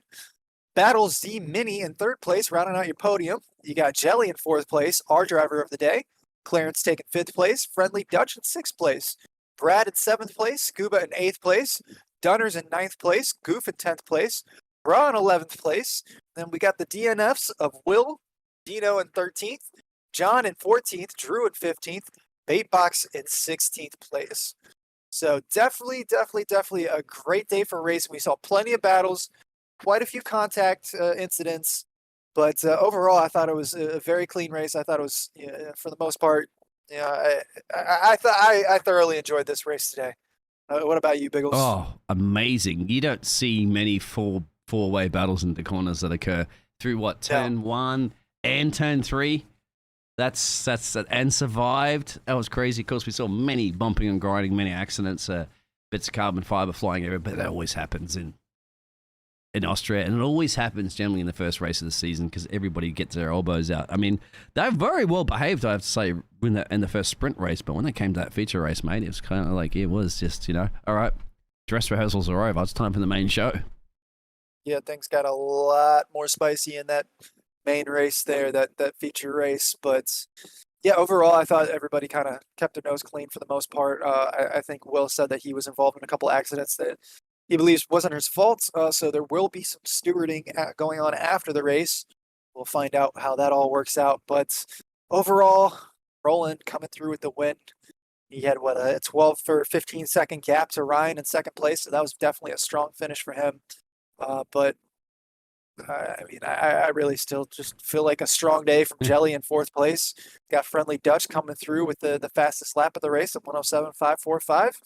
And, next week we are going to be, where are we next week? I'll show it up right now, obviously. And if even drivers want to have a quick interview, you are welcome to. We'll wait for you in the as your cool down room for an interview. There's your calendar. UK will be next. The UK, so that Silverstone. There we go. Yep. Silverstone. Silverstone's great track. That is going to be one of the sprint races and then a 25% race there.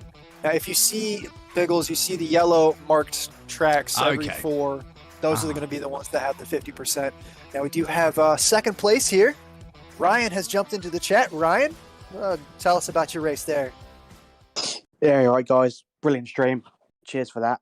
Thank you, sir. Yeah, I'm not sure if the winner will join, but that's fine. A lot of them don't know about the podium interviews, so we'll get on that anyway for future races. But yeah, it was always going to be a challenging race for everyone tonight. We had 5 new drivers, I think, joining the league for their first races, so still all getting to know each other a little bit. But yeah, no, I enjoyed the first stint, and then there was a bit of a sort of 10-second gap in front and then one behind as well, and just got a bit boring in the end, but that was decent. Yeah, boring, maybe boring at the end for you, my friend, but action packed all around, everywhere on that track. I mean, we had a replay feature set up, and I think it took us about 20 odd laps to actually get a chance to go to the replays. That shows you how much action that this race was producing. Did you expect something like that?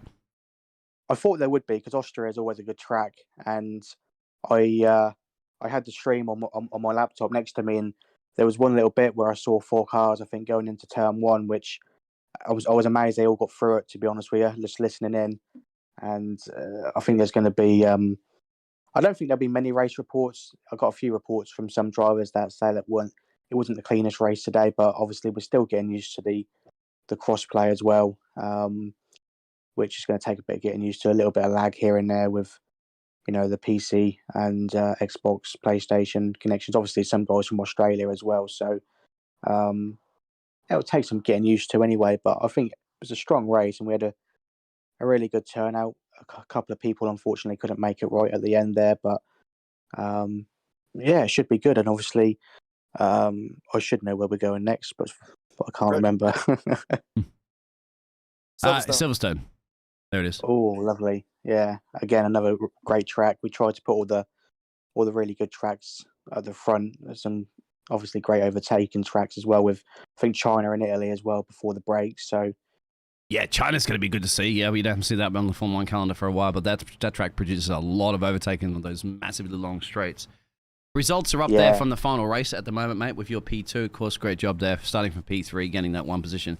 You did pick up that penalty, but at that point, it doesn't really matter, did it? Because you had a bit of a gap there back to the Aston Martin. But, mate, obviously, so I'm showing those results, obviously, from the main race. Now, the ones you probably don't want me to show, which I'll show right now, of course, is the first race, because, what happened, mate? You're not even in the top 14 for that one. Oh, mate, just had an absolute shock. I can't actually remember, to be honest, what happened. I think I had a couple little spins. I actually set my tyres. I think I set them too low, and I spun 2 or 3 times, couldn't get them warm, and then obviously I made that alteration in the feature race, which sort of saved me a little bit more. But I just couldn't get going. Obviously, it was on equal performance as well for the first race, and it's been a long time since I've raced on equal. Obviously, we used to race realistic for all the sessions, so it's a challenge just to be able to switch so quickly between the sessions. But that's what we want. We want to see different winners every week, and luckily today we've had that with Roland winning so comfortably. He was a demon out in front. I made that pit stop, and I was determined to keep going and put softs on towards the end. But my mediums were on 75% before I pitted, and I didn't want to risk a puncture, so I had to abandon that strategy, which cost me the race, I think. And you had trying to figure out that strategy there. Yeah, you had a fantastic battle, wasn't it, with the Williams driver for very early in that race for quite some time. Yeah, you got to remember that's a Williams. You are on realistic performance, right? So I mean, you had the edge there with the Alpine, but he was just driving his pants out of that car. He was driving really well, Wills, because he had a very tough sprint race as well. If I can remember, I think he had rear wing damage, but I was having a great little battle with him, and then I think it was turn 3 or turn 4. He braked a lot earlier than what I was expecting, and I just tapped him in the back a little bit, and unfortunately we caught that on the stream too, mate. So you'll be able to watch that one back. I remember that, didn't we? Remember that, Michael? We're like, wow, it's coming in at 1,000,000 miles an hour, and that was it, wasn't it? Like snapped a brake, or didn't snap a brake in time. Yeah, like I say, the trouble is on the previous few laps, he was weaving a little bit more than what I was anticipating. We caught that too. We caught that as well. A little bit more than I think he should have done. So it was a struggle to sort of know where we were going to place his car on certain corners, which wasn't easy. But overall, I mean, he was a fair driver, and obviously it's a shame that he. That might neglect itself out, obviously, to stewards, isn't it? Because a bit of the maybe excessive weaving that he did, and then of course you're accidentally hitting in the back of the car and stuff. Maybe those things will neglect itself out, so you guys can just shake hands and say, "All right, we'll see you back on the track in Silverstone." Yeah, he seems like a sound lad. Like I say, he's one of the new drivers anyway. So we'll see what our two stewards say anyway. But hopefully I'm all right with that. Well, thank you, Ryan. Our driver of the day, we did decide, went to Mr. Jelly. That's SNRS Jelly. And it was very close, obviously, I have to say, with Roland towards the end there as to the driver of the day, because it was obviously clearly mentioned that Roland had from P12 to P1 in that final race. And just to show the results in the first race, that he finished in P4 from P9, so the Ferrari driver did well. But I think the reason why we gave it to Jelly, well, because Jelly got the trifecta on the first one, so we got all three, including the fastest lap. But for the second one, I think we gave Jelly the edge because, remember, he was also in an AlphaTauri on realistic performance, whereas Roland had a Ferrari. So Roland, at the end of the day, had the advantage of a faster car. And Jelly had obviously a lot of traffic to go through from 15th to 4th. So there it is. That's why. Don't you agree, Michael, the reason why we gave him that driver of the day? Honestly, I couldn't say it any better myself. I think that you nailed it right on the head. I think they both finished first and fourth in their opposite races. I think it's just the fact that Jelly did so with realistic performance in an AlphaTauri coming to the field just gave him that little bit extra edge. Not to say anything about Roland. Roland definitely had a great sprint race and a great feature race, but yeah, just a little bit of edge to Jelly, in my opinion. There you have it. No, fair, go ahead. Fair play. I agree there. I think Jelly's a very, very good driver anyway, and like I say, he's difficult to catch when he gets out in the lead. But to come from 15th to like I say, to get 4th, I think he had some good battles with Z-Mini and with Dutch and with Clarence as well. So they're all fast drivers in their own right. But like I say, to come from there in an AlphaTauri on realistic is no easy challenge. So yeah, no, he deserves that. So fair play. He also knew when to back out. So that there was a couple battles there that he kind of just backed out of, and you saw that he wanted to take advantage, but there was just too much going on, so he backed out, and it helped him out in the long run. He was able to keep his car clean, and not able to get on the podium. The Aston Martin was a little bit faster than him, but yeah, overall I think definitely great drive from that AlphaTauri. Yeah, here's a replay, of course, that I'm showing you right now between the friendly Dutch wheel and that Jelly that all occurred obviously up there. We showed this replay a few more times, but I'll try to get you guys obviously race highlights and stuff like that for the future races. Yeah, I still don't think that's the correct replay though. No, it's not. There was other ones. And guess what? But you'll be able to watch it back on the stream. So we're going to end it right now. We will be obviously next week into Silverstone for a regular 50% race, as you'd mentioned there. I'll pull up once again that calendar. As you'd mentioned, because this was the first of the sprint series, will be the sprint series back in Italy. United Kingdom and Silverstone will be our first 50% race with the regular qualifying that you'd mentioned. So that's it. So thank you very much there, Ryan, and congratulations on your P2 and your recovery drive from your many, many spins that you had in the first race. And just to ask you, just to recap, obviously, I guess the teams, when you did base the drivers and the teams, you probably did you put the quickest drivers you felt from times into the slowest cars? Is that kind of how it worked or not? Yeah, so we tended to, obviously, because obviously we've changed that more to equal performance now for the main two sessions, and then we go realistic with the feature race. Okay. But yeah, that was the aim. But obviously the fact that we had 5 new drivers come in, we didn't have too much from them to go off, apart from, they some of them participated in the final race of last season, and I had some time trials, but it was very difficult to sort of gauge what their pace was. But I think overall we've got pretty much them all spot on. I mean, maybe Roland in the Ferrari is a bit too quick for that car, but it is what it is. Like I say, with realistic performance, you're always going to have maybe one driver sort of in a car, or one that they deserve or maybe shouldn't deserve. But it is what it is. Like I say, it'll create a challenge anyway for everybody else throughout the season. Excellent. Thank you very much, Ryan. Much appreciated. Cheers, guys. Great stream. We're going to wrap it up. Michael, over to you. We'll wrap up for this one, and of course we'll be back next week for Silverstone. Ryan? Michael, get it right. Get it right, Biggles. So just to go over everything, next week we will be at Silverstone. It will be an 18-minute qualifying, 25% sprint race, and a 25% feature race every 4 races. Instead of a 25% race, it'll be a 50% feature race. So next week is going to be a 25% sprint race, 25% feature race. So a little bit shorter than today, but the action on track is still going to be up the last, as we saw this week. And if there's any changes to anything that goes on this week, anything with the stewards or anything, we will definitely let you guys know during the next stream. But that being said, it's been a pleasure casting with you today, and great race to be here. Very excited to join you and see you guys next week.